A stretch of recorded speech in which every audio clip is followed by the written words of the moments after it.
All right, let's give them 2 to 3 minutes and see if anybody pops up. Yeah. Then we This have very few picks this week. I what?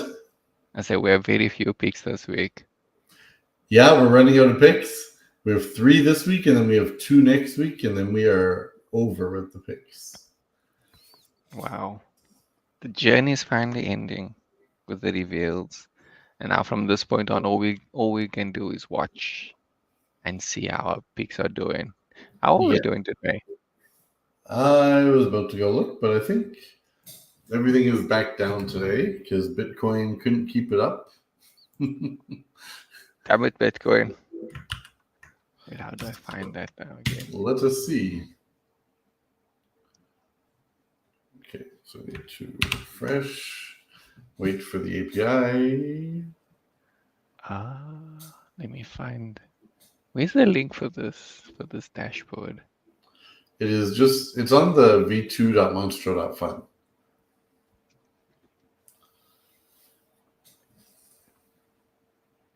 Okay, we got 2 people in already.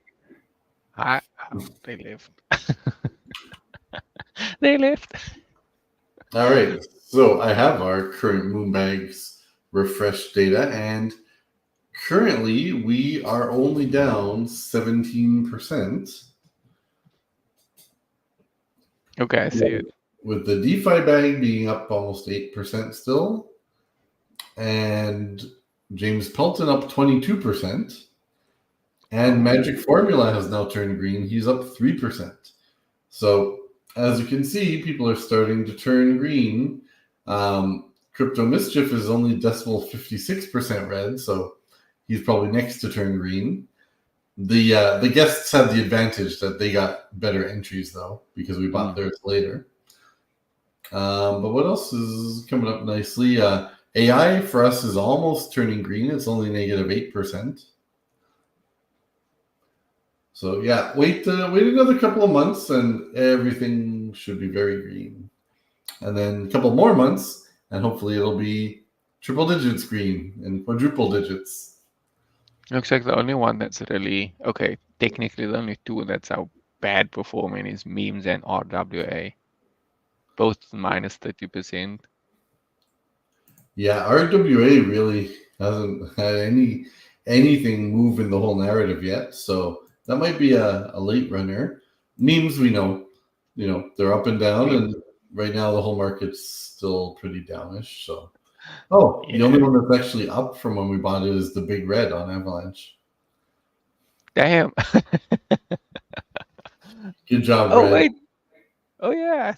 I see. We can press to see the details.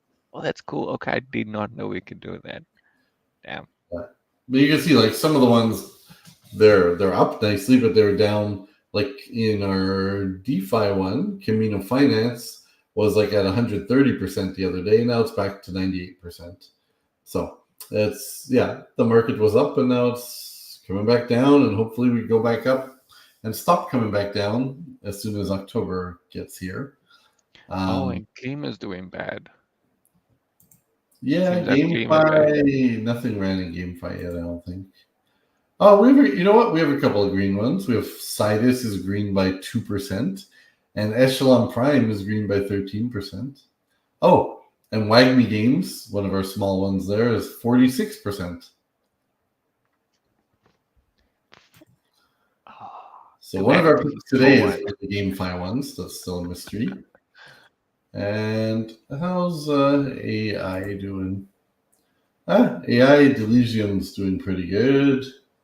Pal AI is green. Virtual's protocol is our most green by percentage. Oh no, Spectre AI is. So it's funny. The small ones are the ones leading the pack in those AI ones. I think we the money was spent wrong, eh? Should have reversed it. But we'd be up a lot. It's good to see some of them up. Oh, so we have one AI pick left. So that will be this week, and then we have no AI next week.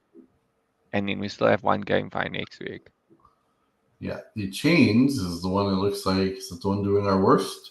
No, second worst after memes, but we have a couple.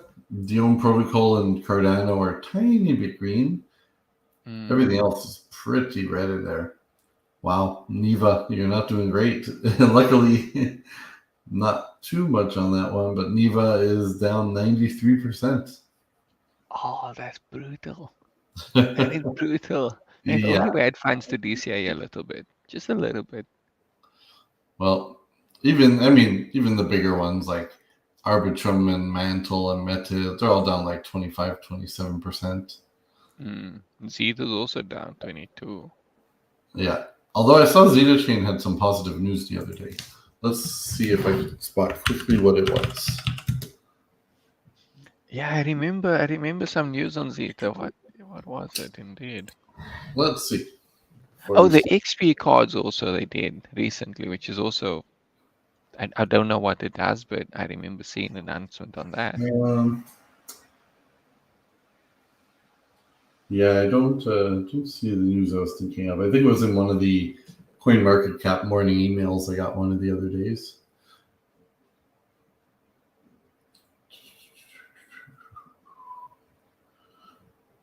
All right, so let us begin, I guess. So for this week, we don't have a lot of picks left to share. So where did they go? Oh, here they are. We'll start with AI. With AI, we got ChainGPT, CGPT. And ChainGPT, much like ChatGPT, is designed. There's some others like Agent GPT as well. They're basically designed to help you do tasks. And in this case, it puts more of a niche focus on things like writing smart contracts and doing technical tasks for you, as opposed to just general knowledge and chatting and such. And basically, their token you can use in this ecosystem. You can right now stake it with lockups. So we're not staking that one, probably because we want to avoid any form of lockup, just in case we get an early pump. You know, it would be terrible to be locked, not able to sell, and then when we unlock, you know, it's down again. And for the reward that most of these lockups entail, I think the reward here is, you know, APY of like 1 to 3%. It's definitely not worth the risk. So we will not be locking up and staking for ChainGPT, but we do believe it can take off in the AI narrative. And it's one of the bigger ones already. So that is ChainGPT. Let us see how its pricing looks.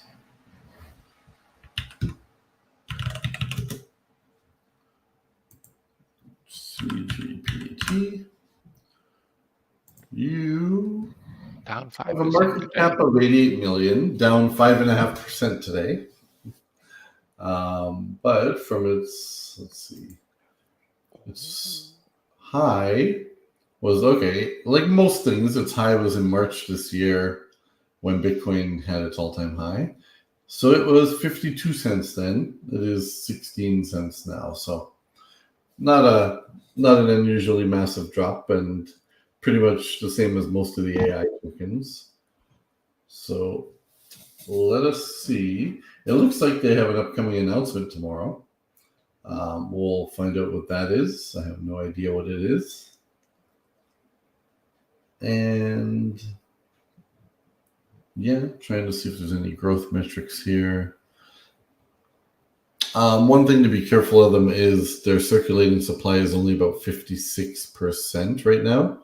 It does come out fairly slowly, but at least for the next couple of years, it won't be fully out there. So that's always something to keep in consideration when you're buying a token that's not fully distributed. That you got to think like, okay, as more of that comes out, there's going to be more dumping and sales of emissions, right? So, all right, well, that's what we'll say about ChainGPT for today. Next, we have a coin we've already covered. Actually, the next two picks have already been covered, so this is going to be even shorter. We'll just review where they are, maybe. For GameFi, we have Notcoin, which I believe two of our guests have also picked.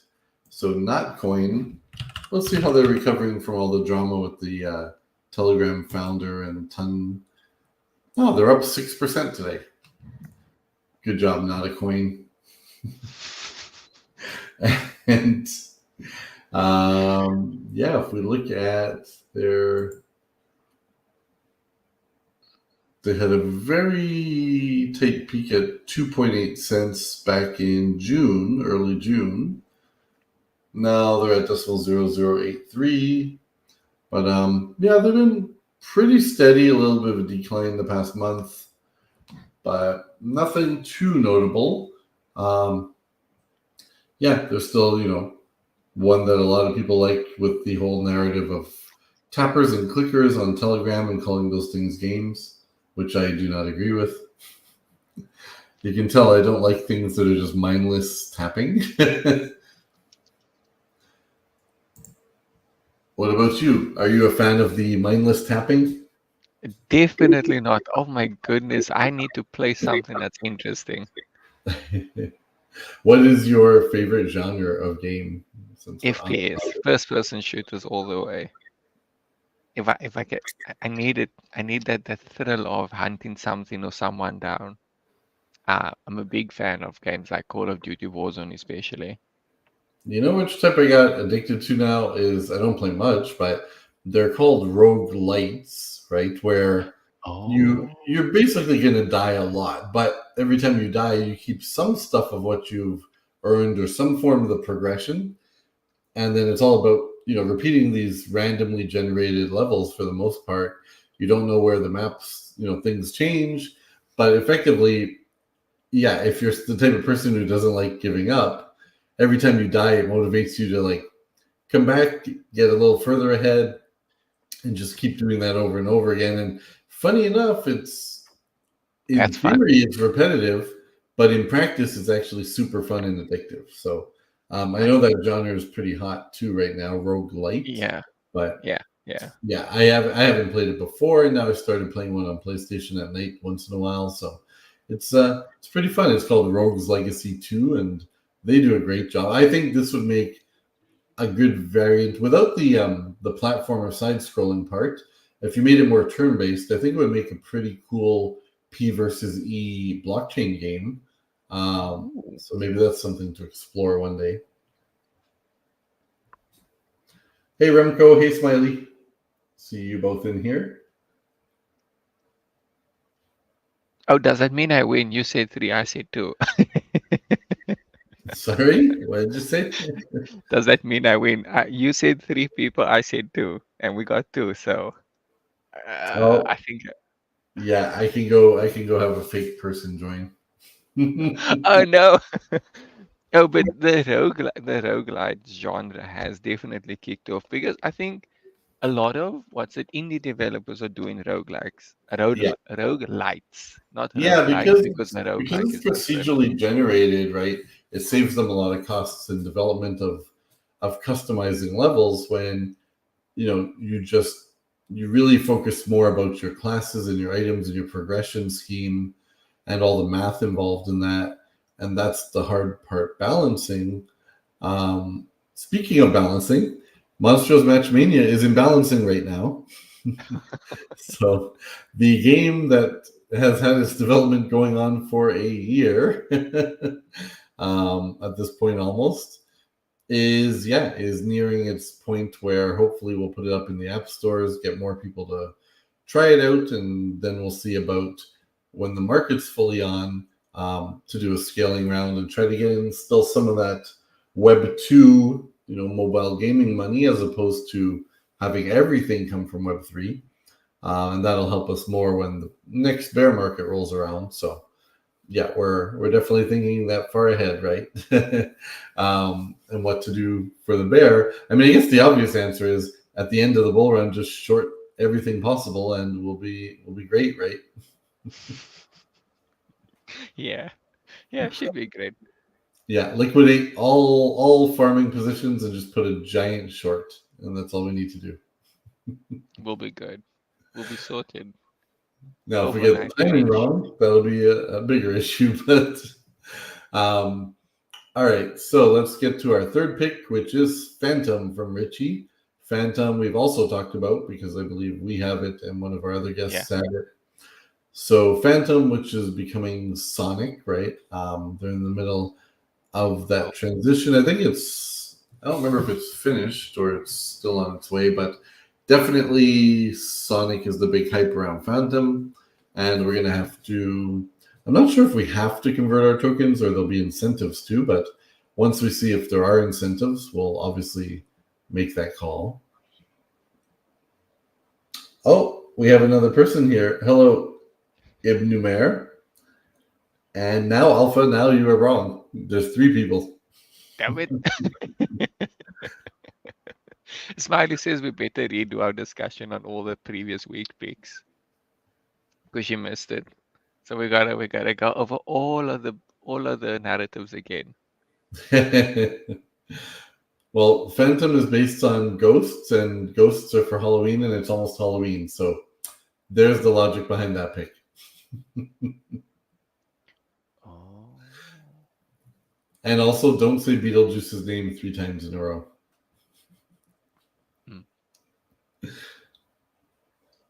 Oh, I see. So they got changed into a whole new chain. FTM. What is it? Sonic chain. Cool. Yeah, Okay. and our friends at Chain Factory, I believe, are already integrating Sonic into all their tools and such. So it's something that people are jumping on to do because they think it's going to do really well. So. Oh, Smiley wants to know which narrative is performing the best right now, and what you're wearing for Halloween. Yeah, it's our DeFi bucket is the one performing the best for us. Surprisingly, not the narrative I would have thought, and it wasn't definitely was not our most popular seller, but that's the one performing the best. So interesting that that's where we're at, and it's the early front runner. I think that'll change by the time we get through a couple more months.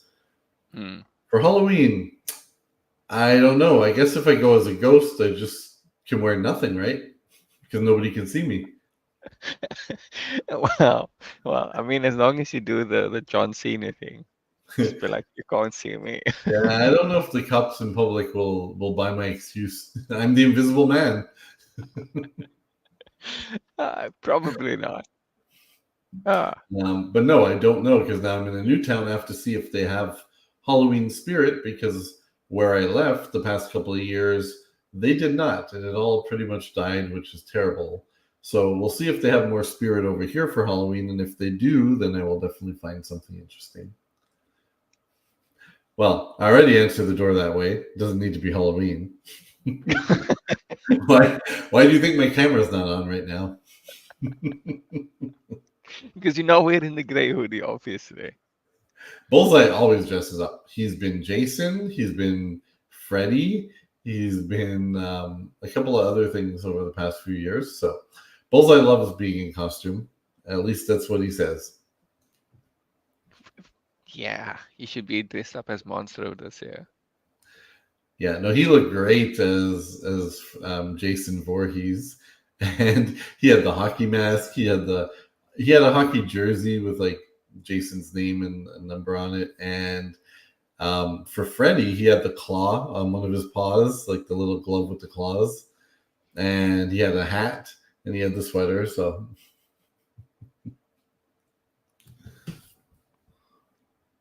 Oh, that sounds cool. Hey, someone else joined in too. Hello. We're just asking people what they're wearing for Halloween. We don't say. Yeah. Okay. The picks were pretty quick here, so I can't see who joined us because in the comments it doesn't show us. So hi, whoever you are. I can't also check, but I know you're there. Appreciate you. All right. Well, unless anyone else anything they'd like to ask us while we're here, this is going to be our quickest one yet. Oh no! Next week will be even quicker because we only have 2. Yeah. Yeah, 2. And Bullseye does care more than me, except for the fact that I have to accompany him. So technically, I'm out as often as Bullseye is. But he's the leader. I'm just there for moral support. Yeah. That's how it is. Yeah, Bullseye went to all-you-can-eat taco night at the Equestrian Center last night. Oh, fancy. Yeah. Then he had a margarita. Very fancy. Yeah, he's the bodyguard indeed. You're just there to make sure he's good. Yeah. All right. Well, I guess we won't drag this on and take people's time because, fun as it is, we all have work to do, or some of us should have work to do. And I got to get back on those lovely contracts that people are waiting for that are taking longer because every time I think I'm done and then I test things, I think of something new that should be included that we could use in the future. So it's one of those running cases where I can either just draw a line and say no, this is it. And if I think of a feature later, it'll have to be a separate contract, which could make it more complicated. But for now, I'm trying to get everything we would realistically need for our upcoming things into it. So that's why it's going through multiple iterations. And as long as people are getting paid, we don't feel, it's great to have dashboards, but they don't increase the money you get. So priorities are manage the money, pay out the money, and then show the stats. I'll put in my request now already. Please make it very convenient for Dune. Dune. Please. Every emit counts. Because I all my Dune data is based on what the contract emits, so every emit counts. Yeah, Oh, I'll have to think about that one since I don't know Dune in and out. I don't know its limitations. So we'll try to make it easy for, if a person can grab it from the contract fairly easily, that means Dune should be able to, right? not if it's a function. Not if it's a function. Dune only gives me information that is sent as an emit. So only events. So when a From purchase is happening, when someone does a purchase, it emits an event. So I get that. If someone just checks the contract for what's my balance, it doesn't make an event, so I can't check that. Yes. Sadly. Okay, I'll keep that in mind.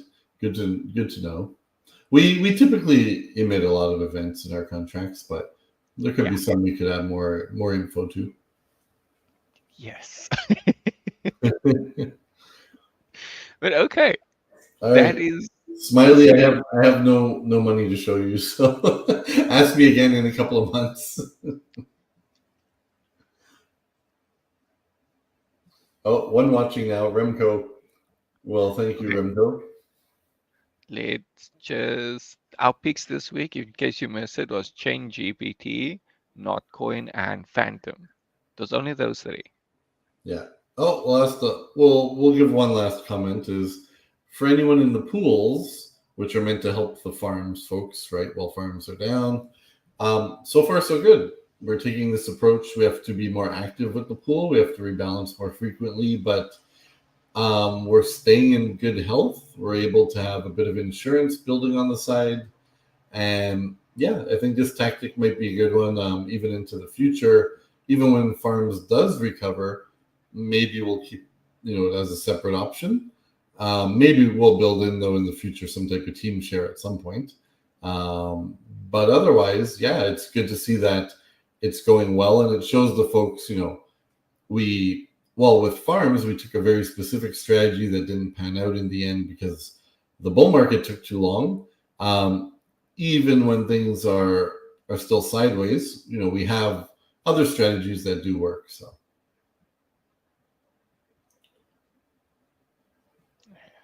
Well, pools does seems like it's doing super well. Our insurance fund is almost at 8K, 1K. That's awesome. Yeah, so the insurance, people ask what it is. It's basically, it helps when we have to rebalance where we would be taking a little bit of a loss. And then, we're trying to always rebalance low and then scoop some off to the insurance side when it's on the higher, when things are green. So by doing that and then constantly rebalancing to around the movement of the price, we've been able to stay in range basically the entire time.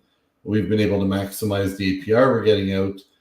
And just we want to keep doing that till we have a nice insurance. And then maybe we'll boost the APR because technically right now, if we paid everything out, in 3 weeks, the APR has been about 140%. we only pay out 50%, but you can see then in the health of the pool, and you can see with that insurance, it's a lot better to stay this way and always healthy than turn into another farms, right? So that's what we're gonna do. We're gonna keep the APR at 50 after 3 months. We'll reevaluate things, and if we see, hey, we have a nicely built insurance fund now, we didn't need to use most of it. All right, now we can jump the APR up. So.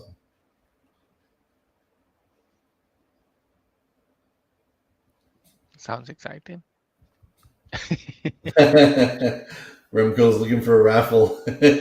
Would you also like to win a date with Tilting Shock? Ah, damn, Tilting Shock is very, how do we call it? Popular, eh? Everyone just Well, wants a Tilting Shock if date. we want to get him more engaged, we got to send him on dates with our monsters. His wife told me she doesn't mind at all as long as it's guys. Well, I guess she sold him. She sold him out. There's nothing you can do. All right. We'll wish everybody a happy Wednesday, unless it's Thursday where you are, then a happy Thursday. And we'll be back next week with the final 2 picks. Oh yeah, very exciting. I think it's Gameify, right? And He might be open to that, Remco, so he doesn't have to do it. uh, yeah, they just be like, "Hey, no, it's fine. It's fine. Go ahead. I'll go on a date with one of our other monsters." All right. Have a great day, everyone. Bye. Thanks for joining, and we'll see you next week. Goodbye.